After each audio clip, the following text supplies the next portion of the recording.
So what's up, guys? Welcome to another video of Fishing with Ty. And as you can tell by the title of this video, I'm going to teach you how to cast a baitcaster. Whenever somebody who really doesn't use these that often or at all, whenever they see a baitcaster, they get kind of worried because people rat's nest them out. There's a lot of fish in there. And they'll mess them up. They'll say do that once in their life, and then they're like, no, I never want to use one again. Well, hopefully by the end of this video, if you have ever wanted to or wanted to relearn how to use a baitcaster, hopefully by the end of this video, I'll be able to give you some tips, tricks, and you'll have a better understanding on how these reels actually work. So, see if I can't catch a bass off of a topwater here real quick. Surprised on this lake because a lot of this is cleaned up, which is awesome. This lake used to be unfishable because there were just weeds everywhere.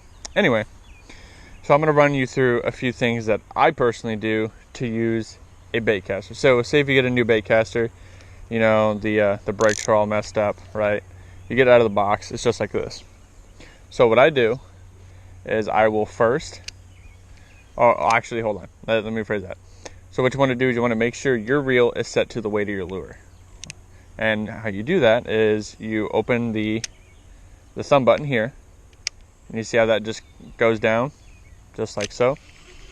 It's pretty quick when it goes down because there's no resistance on the spool.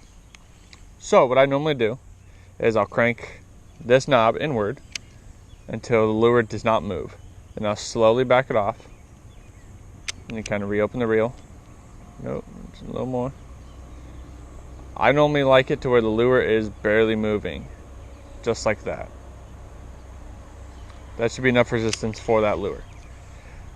So this is the spool resistance. And this here, I may not be saying that right, but you know, layman's terms. This is your magnetic brake here. What this does, this actually slows your spool down. So say if I have it on a 10, it's not going to go that far. If you put it on a 1, it's going to fly. And your reel's not going to have any braking to it, and it's just going to, the spool is going to go faster than what your lure is moving. So what I normally do is I'll go to, this one doesn't have settings, but I'll go probably about halfway, which is about a 4 to a 5. Then you can really, I don't need to put my thumb on it. So this is set up for this lure now. And if you have it set up just like that, and I'll actually show you with another reel. I don't like this slow speed reel. So what I found out, braid is the easiest to cast off a baitcaster. So I've got one with 10-pound fluoro, and this has 20-pound braid. Braid is a lot easier to cast, in my opinion.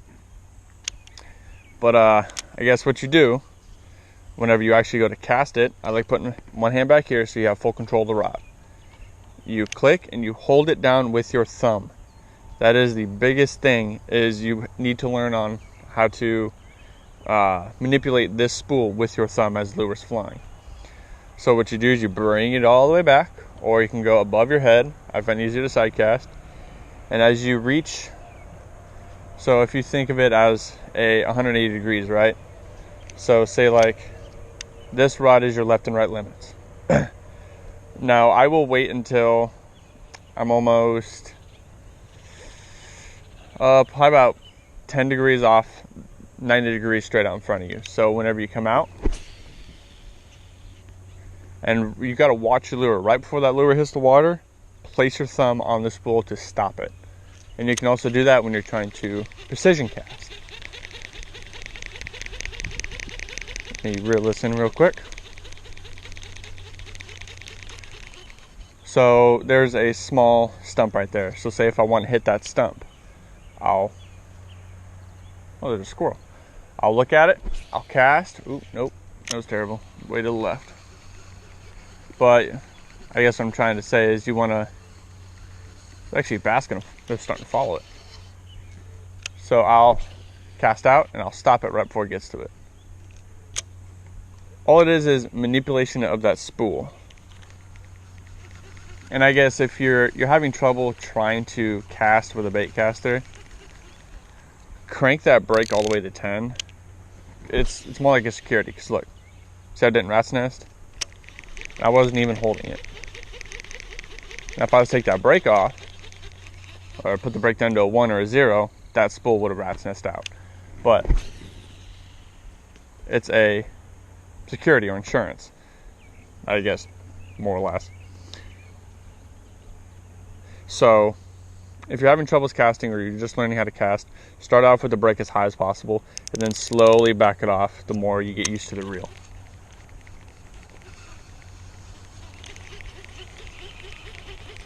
So we'll rip this in real quick.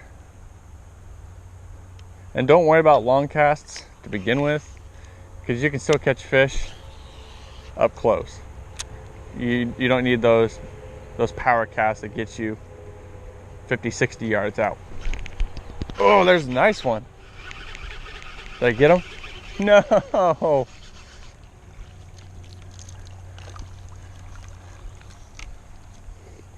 See, like I was just saying, you don't need to cast way out into the abyss with a bait caster to catch fish.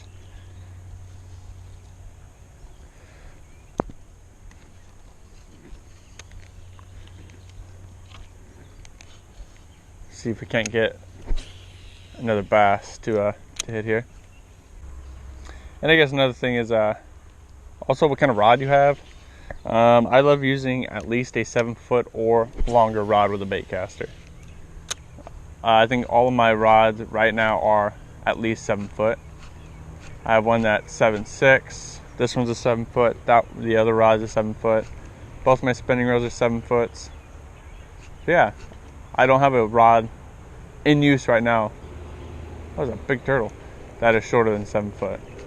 It just gives you a little better control whenever you cast. Hope that turtle doesn't try to eat my frog. I really don't want to hook into a turtle today.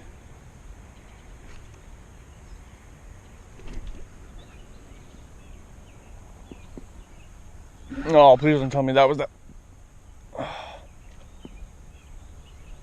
I don't know what that is.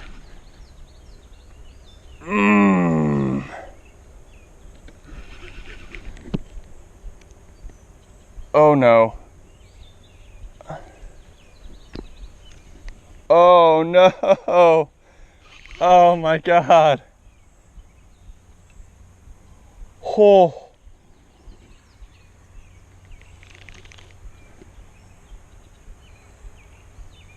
That was that snapping turtle. Did I just really almost catch a snapping turtle off of a frog? Oh. You know, that would have been an absolute nightmare, trying to get a snapping turtle off. I guess I had my gun in the car. I could have shot it, but oh my, that was wicked. Glad you guys got to see that. That was a treat.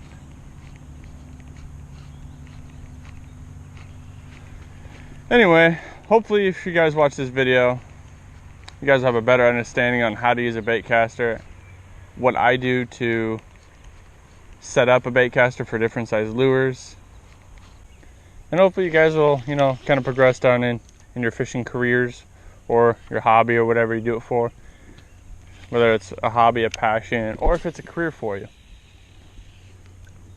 Hope you guys have a better understanding. Thanks for watching this video. If you guys like this video, hit that like button. Make sure you guys subscribe because of that turtle hit my frog. That'll never happen again. And as always, guys, fish often, fish smart, and I'll see you guys in the next video.